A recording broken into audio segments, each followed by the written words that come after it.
Hi guys, welcome back to my YouTube channel. आज हम महिला सुपरवाइजर की आई हुई भर्ती के बारे में जानेंगे। इस भर्ती में टोटल आए हैं 440 पद पे ये भर्ती आई हुई है, जिसमें 220 सीधी भर्ती के थ्रू होना है और 220 सीट रिजर्व किया गया है उन लोगों के लिए जो पहले से ही आंगनबाड़ी में कार्यरत हैं। तो चलिए देखते हैं क्या है पूरी भर्ती प्रक्रिया किस प्रकार से होने वाली है। तो सबसे पहले हम देख लेते हैं सीधी भर्ती, मतलब जो लोग पहले से कार्यरत ना हो उनके लिए कितने पद हैं और क्या क्या उसकी क्राइटेरिया है, किस प्रकार की चीज़ें हैं, है ना। तो सबसे पहले देखिए, इसके लिए जो अनारक्षित पद है वो है 92, अजजा का 71, अजा का 26 और अपीवा का 31 पद है। कुल मिलाकर के 220 पद है। सेम कंडीशन आपके जो पूर्व में आंगनबाड़ी कार्यकर्ता है उनके लिए भी है। देखिए यहाँ पे 92, 70, 27, 31 और टोटल 220, जिसमें से दिव्यांगों के लिए अगर देखें तो 5 करके 15 बाहर निकाल दिया गया है। मतलब कुल मिलाकर के 440 में से 30 पद। अब आगे चलते हैं, आगे देख लेते हैं इसके लिए जो आपकी खुली भर्ती के लिए शैक्षणिक अर्हता क्या मांगा गया है। तो शैक्षणिक अर्हता की यदि बात करें तो किसी मान्यता प्राप्त विश्वविद्यालय से स्नातक मांगा गया है या उसके समतुल्य, मतलब किसी भी विषय में आपका स्नातक हो तो आप मान्य हैं। लेकिन एक कंडीशन ये है गाइस कि स्नातक फॉर्म भरने के अंतिम तिथि के पूर्व का होना चाहिए, मतलब उस तिथि तक आपके पास स्नातक की डिग्री उपाधि हो जानी चाहिए। मतलब फॉर्म भरने के जो भी डेट है, अंतिम डेट इसका है 30/7/2023 तक आपके पास स्नातक हो जाना चाहिए। ये आपकी सीधी भर्ती के लिए है। इसी प्रकार यदि बात करें हम जो पहले से कार्यरत हैं उनकी अगर बात करें तो उनके बारे में कहा गया है कि आपके पास क्या क्या होना चाहिए। 12वीं पास होना चाहिए। किस डेट पे? 30/7/2023 के डेट तक आप क्या होनी चाहिए, 12वीं पास होना चाहिए या उसके समतुल्य होना चाहिए। फिर उसके बाद देखिए, इन्होंने एक चीज़ और कहा है कि अगर आप आंगनबाड़ी कार्यकर्ता हैं तो आपके पास कम से कम 5 साल का अनुभव होना चाहिए, न्यूनतम 5 वर्ष का अनुभव होना चाहिए। किस डेट पे? 1 जनवरी 2023 के डेट पे। आगे चलते हैं, आयु सीमा की यदि बात करें तो आयु सीमा मिनिमम रखा गया है सीधी भर्ती के लिए 21 वर्ष और अधिकतम 40 वर्ष और पूरे रिलैक्सेशन के बाद 45 वर्ष। इसी प्रकार अगर जो पहले से ही आंगनबाड़ी में कार्यरत हैं उनके लिए अगर बात करें तो 25 वर्ष मिनिमम होना चाहिए और मैक्सिमम आपका 45 वर्ष होना चाहिए। किस डेट पे? 1 जनवरी 2023 के डेट पे। नियुक्ति की शर्तें आप थोड़ा सा देख लेंगे, ये अभी फिलहाल इतने इम्पोर्टेंट नहीं है। आगे चलते हैं,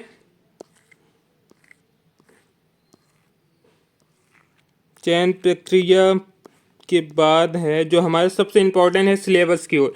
तो सिलेबस क्या क्या है तो आप जैसा देख पा रहे हैं, सिलेबस की यदि हम बात करें तो हमारा सिलेबस टोटल आप जैसे देख पा रहे हैं कि पूर्णांक आपका होगा 100 का, 2 घंटे का टाइम होगा और कुल प्रश्नों की संख्या होगी 100। अब देखें महिला एवं बाल विकास विभाग से संबंधित योजनाओं एवं कार्यक्रम के बारे में, तो ये 20 प्रश्न आएंगे, 20 अंक के। 20 प्रश्न 20 अंक के। कितने अंक के? 20 अंक के, जिसके अंतर्गत 8 टॉपिक है। टोटल 8 टॉपिक है। पहला टॉपिक ये पहला, ये दूसरा, जैसा आप देख पा रहे हो, ये पहला, दूसरा, तीसरा, चौथा, पांचवा, छठा, जिसमें सारे उद्देश्य आपको बताने हैं क्या क्या उद्देश्य है। फिर उसके बाद 7वां, फिर 8वां टॉपिक है ना।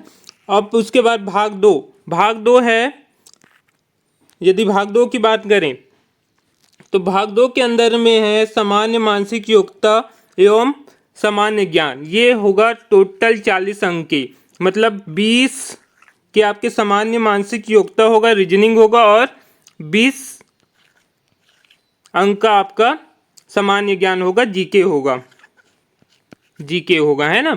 20 और 20 के रेशियो में होगा, जिसमें अगर रीजनिंग की बात करें तो रीजनिंग के अंदर आपको पूछा जाएगा विषय विषमताओं को पहचानना, अंकित श्रेणी जिसे नंबर सीरीज भी कहते हैं, अक्षर श्रेणी जिसे अल्फ़ाबेट सीरीज कहते हैं, अक्षर अंक मतलब अल्फ़ा न्यूमेरिक की बात कर रहे हैं, चित्र द्वारा संबंध देखना, सांकेतिक भाषा मतलब कोडिंग की बात कर रहा है, छुपे हुए चित्र मतलब एक चित्र दे दिया जाता है और वो कहाँ पे है ये देखना होता है, वर्ग एवं अंक, गणितीय संक्रियाएं, चित्रों का मिलान, विभिन्न प्रकार के पैटर्न, ये सारे आपके रीजनिंग के प्रश्न होंगे, जो 20 प्रश्न होंगे और 20 नंबर के आएंगे। इसी प्रकार अगर इसके सेकेंड पार्ट को देखें, अच्छा इसमें 2 चीज़ें और है रीजनिंग में अगर हम देखें तो 2 चीज़ें और हैं, उसके बारे में भी देख लेते हैं। तो पहला है एक तो तर्क करना, दूसरा संबंध देखना, एनालॉजी है, अंकित योग्यता है, ये सारी चीज़ें भी आपके रीजनिंग के अंतर्गत आने वाले हैं। अब यदि हम जीके की बात करें तो छत्तीसगढ़ से संबंधित इतिहास एवं सामान्य जानकारी, घटनाएं, खेल, साहित्य इत्यादि छत्तीसगढ़ के बारे में पूछा जाएगा। भारतीय इतिहास पूछा जाएगा आपसे, भारतीय सभ्यता पूछा जाएगा, संस्कृति एवं राष्ट्रीय आंदोलन, भारतीय स्वतंत्रता का इतिहास ये पूछा जाएगा आपसे। अंतर्राष्ट्रीय, राष्ट्रीय एवं छत्तीसगढ़ से संबंधित घटनाक्रम, भारत के संविधान, मुख्य संवैधानिक प्रावधान, लोकतंत्र के बारे में पूछा जाएगा आपसे।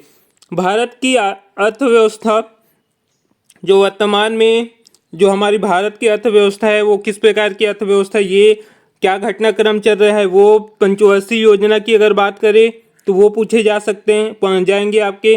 द्वितीयक एवं तृतीयक क्षेत्र, प्राथमिक क्षेत्र, ये सारे आपके अर्थव्यवस्था के अंतर्गत आता है ना। ये सारी चीज़ें आपको पूछा जाएगा। प्रति व्यक्ति आय की बात हो, चाहे राष्ट्रीय आय की बात हो, या फिर कृषि एवं विकास, ग्रामीण विकास की बात हो, ये सारी चीज़ें आपसे इसके अंतर्गत पूछा जाएगा। भूगोल की अगर बात करें तो भारत का भौगोलिक स्वरूप, भारत के प्राकृतिक संसाधन, पर्यावरण, छत्तीसगढ़ का भूगोल, ये भी आपसे पूछा जाएगा। सामान्य विज्ञान की अगर बात करें तो विज्ञान के महत्वपूर्ण आविष्कार, विज्ञान संबंधित सामान्य ज्ञान 10वीं लेवल तक का आपसे पूछा जाएगा। यहाँ पे स्पष्ट नहीं है लेकिन 10वीं लेवल आप मान सकते हैं, क्योंकि समानता व्यापम 10वीं लेवल तक का प्रश्न पूछता है। फिर आगे अगर बढ़ें तो आगे आपकी भाषा आती है। भाषा से यदि बात करें तो भाषा से आपके पूछे जाने हैं 15 अंक के भाषा से पूछा जाएगा, मतलब हिंदी से 10 अंक और छत्तीसगढ़ी से 5 अंक। यहाँ पे स्पष्ट नहीं किया है लेकिन जनरली यही होता है, अगर 15 अंक बोल रहा है तो 10 अंक आपको हिंदी का देगा और 5 अंक छत्तीसगढ़ी का देगा, जिसमें आपको शब्द रचना, शब्द प्रकार, तत्सम, तद्भव, देशज, विदेशी भाषाएं, ये सारी चीज़ें आपको देखनी है। अनेक शब्द एवं अनेक शब्द का एक शब्द, परिवाची शब्द, विलोम, अनेकार्थी शब्द, ये सारी चीज़ें देखना है। मुहावरे एवं लोकोक्ति देखना है। स्वर, व्यंजन एवं वर्तनी, उपसर्ग एवं प्रत्यय इत्यादि आपको देखना है। लिंग, वचन एवं काल को देखना है। संज्ञा, सर्वनाम, विशेषण, क्रिया का व्यवहारिक प्रयोग देखना है। शुद्ध एवं अशुद्ध वाक्य देखना है, जिसमें से मैंने अभी बताया कि 15 अंक का पूछना है, मतलब 15 प्रश्न पूछेगा। 15 प्रश्न में से 10 प्रश्न आपके हिंदी के हो सकते हैं और 5 प्रश्न आपके छत्तीसगढ़ी से आएंगे। इसी प्रकार यदि अंग्रेजी की बात करें तो अंग्रेजी से 10 प्रश्न आपके आएंगे, जिसमें से 10 प्रश्न आएंगे और 10 अंक का होगा। ये जो प्रश्नों का जो क्रम होगा वो नंबर से पूछे जा सकते हैं, जेंडर से पूछेगा और नाउन, प्रोनाउन, एडजेक्टिव, वर्ब से पूछेगा। और इसी प्रकार एक्टिव और पैसिव वॉइस से पूछेगा, टेंस से पूछेगा, एंटोनिम्स एन्योनिम्स, वन वर्ड और स्पेलिंग, ये सारी चीज़ें आपसे पूछेगा। फिर इसी प्रकार जो हमारा पांचवा भाग है सिलेबस का, वो 15 नंबर का रहने वाला है।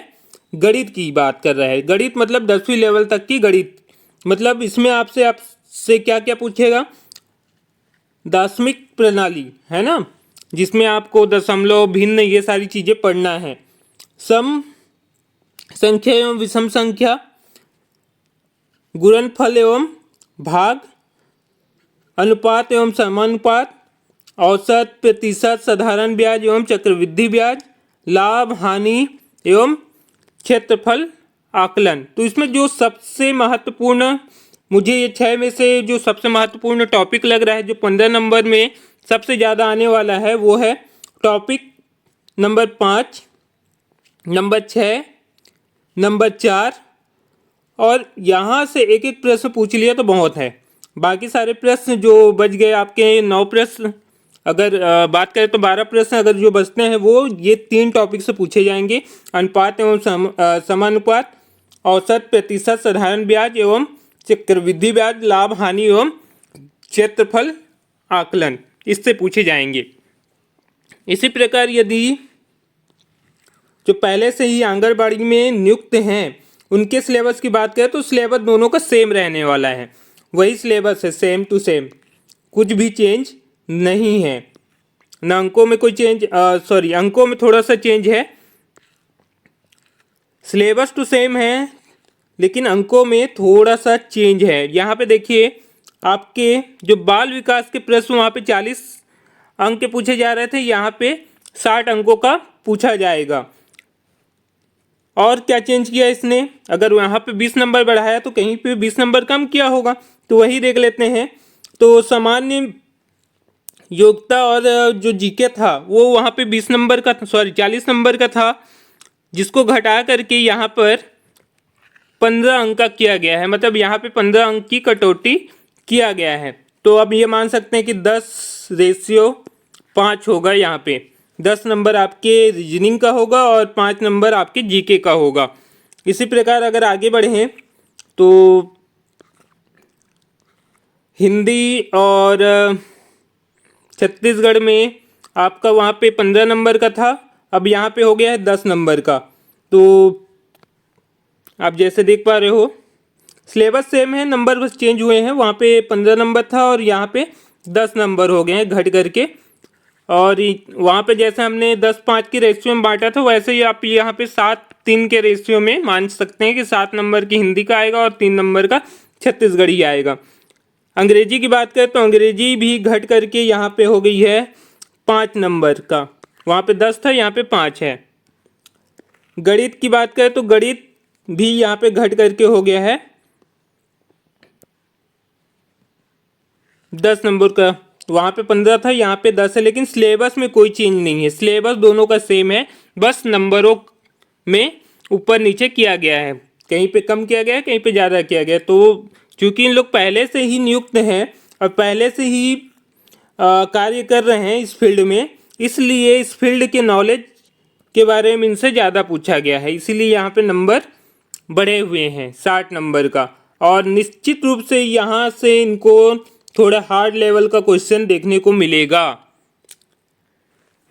जो हमें सीधी भर्ती में, मतलब देखने को, खुली भर्ती में देखने को नहीं मिलेगा, कि पेपर में देखने को नहीं मिलेगा। अब आ जाते हैं एग्जाम डेट कब तक है, फॉर्म फिलिंग कब तक है। तो फॉर्म फिलिंग का जो लास्ट डेट है, देखिए फॉर्म फिलिंग तो कब से स्टार्ट हो चुका है, 5/7/23 से। इसका लास्ट डेट मतलब लास्ट डेट की अगर बात करें तो 3/7/2023 तक है। और अगर त्रुटि सुधार की बात करें तो 31/7/2023 से 2/8/2023 तक रहने वाला है। अब यदि एग्ज़ाम डेट की बात करें तो ऑफिशियल एग्ज़ाम डेट अभी अनाउंस नहीं हुआ है, लेकिन फिर भी हम ये मान के चलते हैं कि ये एग्ज़ाम लगभग 30/8/2023 से पहले होने की पूर्ण संभावना है। अर्थात अगर आज की डेट में अगर बात करें तो आपके पास 30 से 40 दिन बस बचे हुए हैं प्रिपरेशन के लिए। तो लग जाइए प्रिपरेशन में, और बहुत जल्द हम रीजनिंग, मैथ्स, हिंदी, ये सारी चीज़ों का वीडियो हमारे यूट्यूब चैनल में आने वाला है। तो आप सब्सक्राइब भी कर सकते हैं हमारे यूट्यूब चैनल को। आई होप ये वीडियो आपको अच्छा लगा होगा।